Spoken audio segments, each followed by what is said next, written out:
Hey guys, welcome back to another entry from the Phoenician League. I'm Joe Withrow, broadcasting from my solar shed way up in the mountains of Virginia here. The office is totally off the grid, and we're going to talk about reserve assets for wealth preservation today. We're continuing our discussion on asset allocation. But first, got another note from the frontier for you before we get to our discussion. So we ventured up to an old historic inn last weekend, and it's an establishment in Hot Springs, Virginia that's run by the Homestead Resort, which was founded in 1766. That's 10 years before America declared independence. So I'm going to show you a picture of this thing. And the history behind it, Captain Thomas Bullitt built the original 18-room inn after receiving a land grant for his military service in the French and Indian War. He figured that the inn could accommodate the visitors who were starting to come to the area, to Hot Springs, to bathe in the mineral springs for which the town was named. They were considered to have healing properties. And in fact, Thomas Jefferson even visited the original Homestead Inn towards the end of his life. And we know this because he wrote letters to his daughter about it. And he would bathe in the springs every day for their healing properties. So, located deep within the Allegheny Mountain range, this area was truly the frontier back in those days. Nobody knew what existed west of the mountains. In many ways, I feel like Hot Springs is still the frontier today. The town sports a population of 540 people. That's it. And it's located 30 minutes from the nearest highway and 40 minutes from the nearest Walmart. So the crisp mountain air remains untainted by America's rat race, even today. So as you look at the inn here, I think there's just something magnificent about old structures like this, especially this one laid up with the Allegheny Mountains and a crisp blue sky in the background. So we had lunch there, and guess what? We were their only table. We're the only ones there. Such is life on Virginia's frontier. So I wanted to share that with you. Let's get back to finance. We left off last week talking about Harry Brown's permanent portfolio and the concept of asset allocation.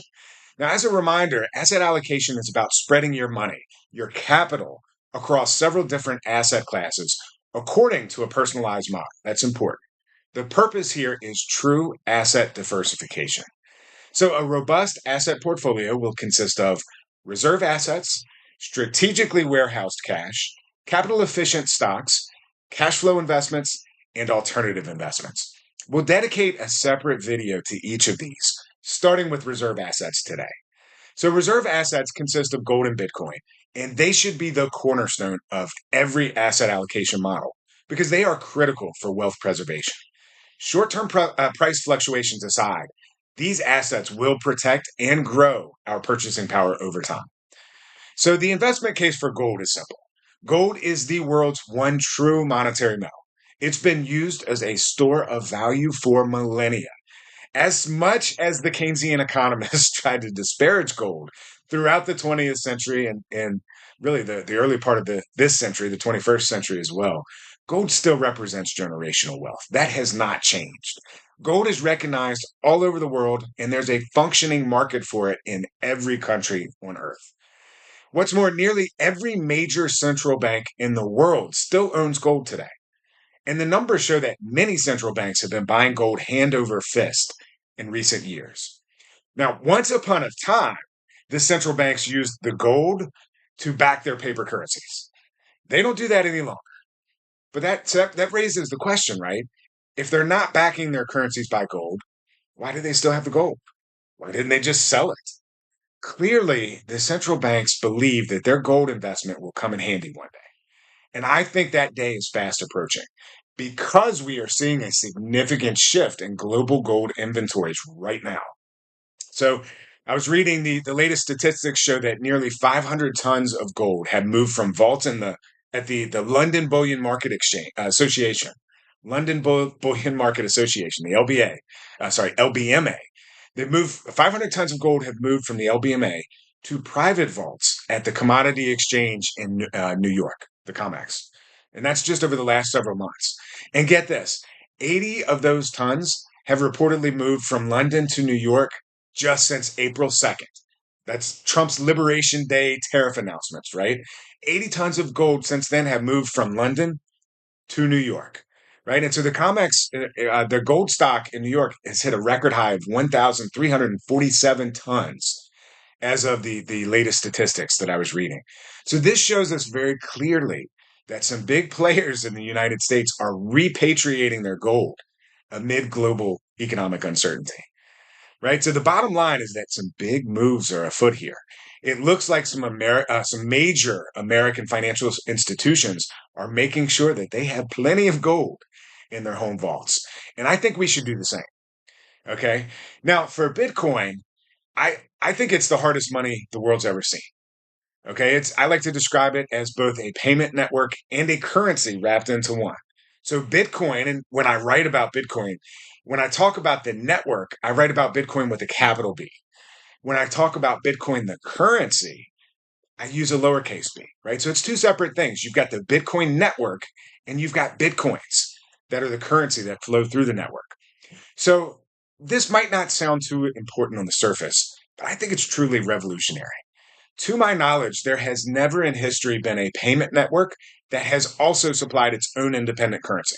Instead, we've always needed a separate payment system through which to transact using our currency.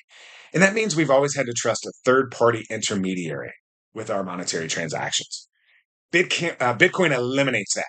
It eliminates the intermediary and enables direct payments from one person to another. To me, that means it enables perfect monetary freedom. And this is where much of Bitcoin's value comes from.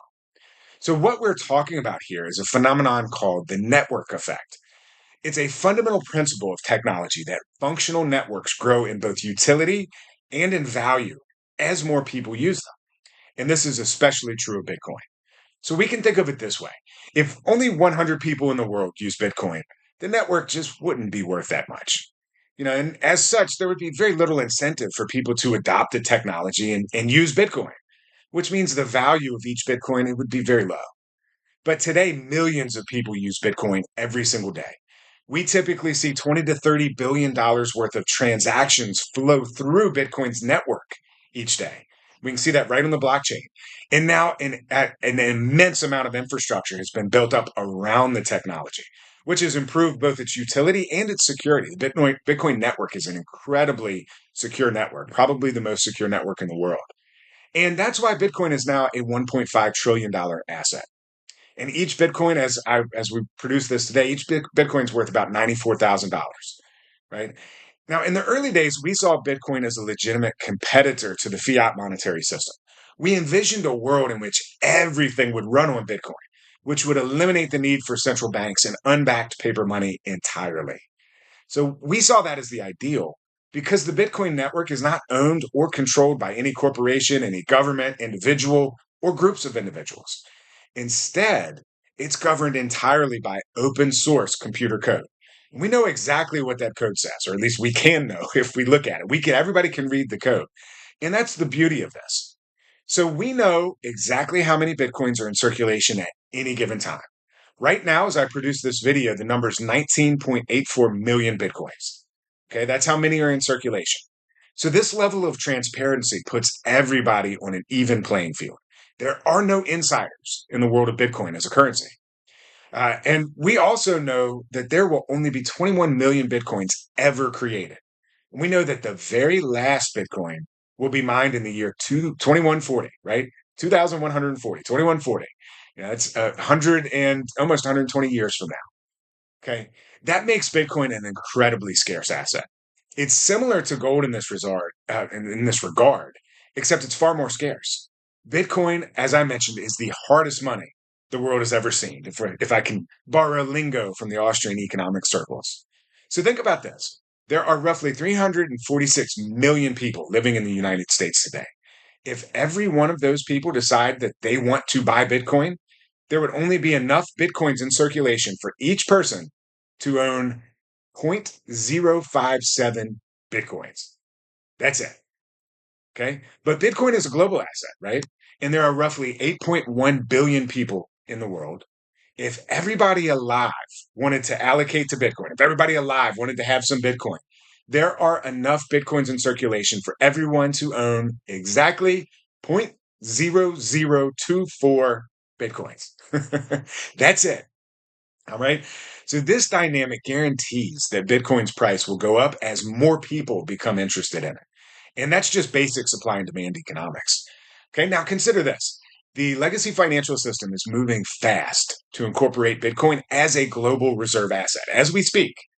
As such, we are going to see central banks, financial institutions, insurance companies, and pension funds allocating to Bitcoin. And I think we'll see this very soon. These institutions are going to buy billions of dollars worth of Bitcoins, which will remove a substantial amount of liquidity from the system and will remove liquid supply from daily trading. Okay. This is not what we envisioned for Bitcoin in the early days. We didn't expect it to become institutionalized. That's not really what we signed up for.